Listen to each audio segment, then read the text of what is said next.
Whew. I'm collected. So Spike leaves for the 10-year reunion, and Emma calls Manny and tells her that she's going to stay home tonight, watch a documentary. She's not going to meet Jordan, which ends up being a lie. She's going to meet Jordan somewhere. She just didn't want Manny to know about it because she understands that Manny thinks it's not such a good idea, and she doesn't care. She wants to do it anyway. At the high school reunion, Joey's talking to Caitlin. Caitlin's trying to talk him into staying. One of their classmates walks up and starts flirting with Joey. Caitlin's definitely threatened, and Joey just kind of goes away with her and is like, oh, I'll talk to you later. So I guess he's staying. Caitlin was not too happy about that woman pulling him away, but she's also engaged, so she shouldn't be too angry. Manny wins the Friend of the Year award because she goes to Toby and JT and she's like, guys, something is wrong. The documentary Emma said she was going to watch is not on. She is not home. I passed by her house.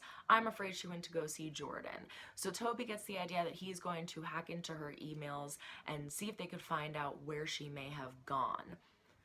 These are the greatest friends ever. Thank God for them. I still don't know what Caitlin's fiance's name is, to be honest with you. I don't know if my mind is just subconsciously blocking it out because he's such a moron, but I don't remember his name. Joey hears him flirting with the girl that was flirting with Joey before that, and he tells her that he is planning on breaking up with Caitlin. And you know what? Good for Caitlin. Even though she rubs me the wrong way for some reason, she does not deserve that. That guy is ugh. He was so gross. Ugh. Emma goes to this hotel to meet Jordan, and this guy passes by her, asks if she's Emma, and asks her if she wants to come up and eat pizza with him and Jordan. He's one of the teachers from the class trip. And you could see she's like kind of second guessing it, but she ultimately ends up going. He convinces her, and by the time she gets into the room with the door locked and shut, she starts getting really weird vibes from him, and she tries to leave and he doesn't let her. We now find out that he is Jordan, and so she runs into the bathroom and shuts the door. He kind of fakes her out and tells her that he's going to leave, and if she wants to leave she can, or she can stay. And then when she comes out, he like grabs her.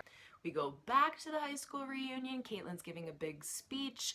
The guy called her an environmental crusader, and she's making this big speech. And Joey calls the idiot out on what he said to that girl about wanting to break up with Caitlin. So they start having this little fight, and it turns into the idiot punching Joey and this whole big thing, and it comes out that he wants to break up with Caitlin. Caitlin should have threw that ring at him. Joey should have threw his phone, but I guess I'm not the better person. Anyway, Toby and JT and Manny finally figure out that Jordan must have hacked into Emma's emails and was reading everything, because every time she mentioned something in an email to someone, Jordan mentioned something about that thing the next day in one of his emails. And then we cut to Jordan and Emma again, and he is setting up cameras in the room, and he sits next to her and he starts touching her and telling her that your mom doesn't know where you are and we have hours. The way he says hours literally gave me goosebumps and a knot in my stomach and a lump in my throat. It was so disgusting. Again, I don't remember everything that happened in these episodes, but I do start to remember it as I'm watching it.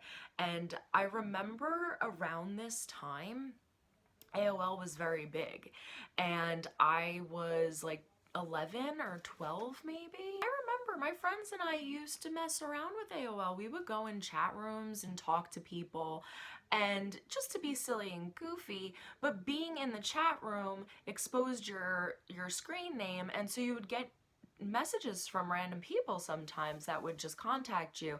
And I don't know how like parental control locks worked back then, if there were even any back then, and if you could block people or how to, but I wasn't worried about that because I was a younger kid and I didn't care. And my parents, I don't think, were so aware of how easy it actually was for those things to happen, which is why we have shows like this, which is why Degrassi covered things like this. It was so important to that time of when it was airing that younger kids like myself were watching this, seeing things that unfolded with these characters who you loved and could relate to, and knowing that you could have that same experience, teaching you that it was important to be careful. It was important to, talk to your parents and talk to your friends, and trying to explain and in a way where a kid would understand and get it. So you have Emma meets this guy, it's all exciting, she's in love, she wants to meet him, and then you have this situation happen as an outcome. I'm sure it spoke to kids in thinking, having them think, oh my God, if I'm on AOL talking to somebody, it might not be who I think I'm talking to. And if I go meet this person, this could happen to me. I feel like I remember thinking that when I watched this episode because of, again, the time period that I grew up in with social media, if you will, on the rise. And so it's just, shows like this are so important. They're so important. And watching them at the age I did, I didn't even realize how important they were until years later. Love this show.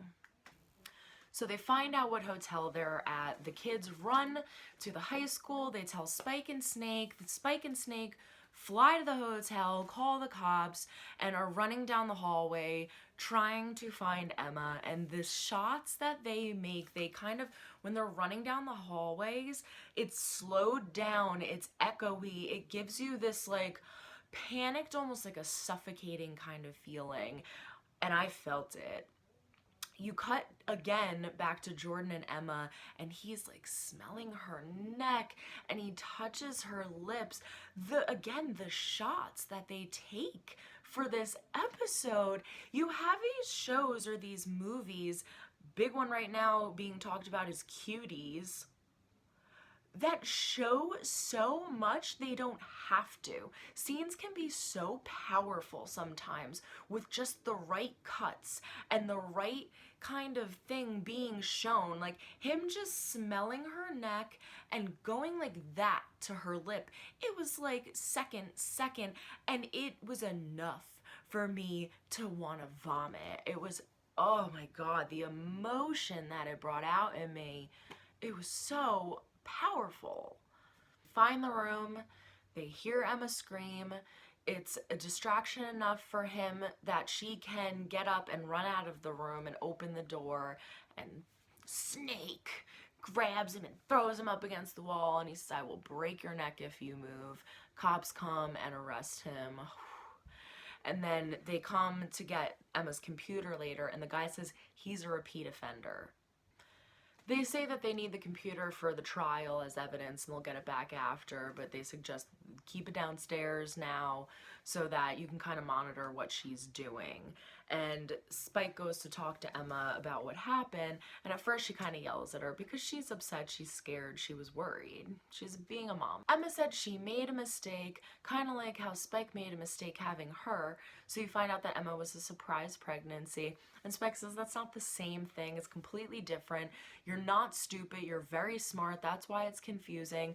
Again, something so important to address. It doesn't matter how smart the kid is, it's the outside influences of social things that are going to creep up on them and surprise them. You can only prepare them so much for things like this if they're not talked about, if they're not seen on shows like Degrassi, if the kid isn't comfortable coming to the parent, like that. And that's the whole next conversation between the two of them is she's like, I can't talk to you, you don't understand. And Spike's like, I was 12 once, I do understand, you have to talk to me. And then the most heartbreaking, Emma says, I was so scared, Mommy, and she hugs her and she's like, I know, baby. And I literally teared up and started to cry because I call my mom mom, I call my dad dad, but when I'm being, emotional or loving or something like that, I say mommy and I say daddy. And whenever I hear it in a movie or a TV show or anything, when someone says mommy or daddy, it's so much more heartfelt and emotional. And when the way she said it, I was just like, oh, it was so, it makes it vulnerable. It's just, oh, it grabbed my heart and it broke my heart, but I was so relieved that she was okay. This was a wild episode, guys. It was really, really good, though. Exactly what I remember about Degrassi. I love it. I am so excited to jump into the third episode. I hate that these take so long to edit because I would just power through and watch like 10 episodes in the day if I could, but gotta edit.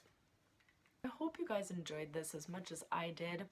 If you can comment down below to let me know if you like this video, that would be great. If you want to see me react to something else, comment that too. Let me know what you thought about the episode. If you could also like this video, subscribe to my channel, please. That would be great. I am so excited to jump into the third episode. I hope I can have that out soon. I want to just power through. I'm all pumped about it, but thank you guys so much. I hope you have a good Sunday. Lazy Sunday. Bye.